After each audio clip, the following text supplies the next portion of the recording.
Dude, I donated money to the Minnesota Freedom Fund. This was back in 2020. And it was because George Floyd was murdered. And so I was like, I will donate money to the Minnesota Freedom Fund because I was told that that was the best place to donate money because they were bailing people out of jail in Minnesota who were arrested at Black Lives Matter protests in Minnesota. And so I donated money. I donated at least $400, maybe 600, but it was at least 400 that I donated. Good amount of money.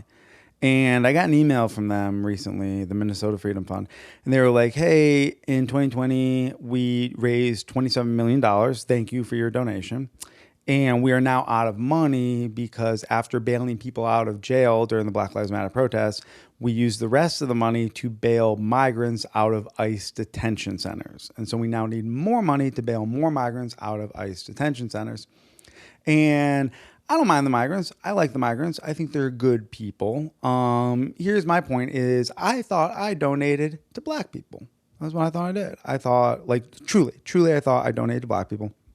Um, I thought that after they bailed all of the people out of jail for the Black Lives Matter protests, I thought if there was any money left over, legitimately, I thought they were just going to like give it to a black person or like throw a party for black people. Like I didn't think they were going to give it to migrants, which once again, I have nothing against migrants, but it's like, I didn't know there were migrants in Minnesota. I didn't know there was like tons of migrants in ICE detention centers in Minnesota. That's the other confusing part.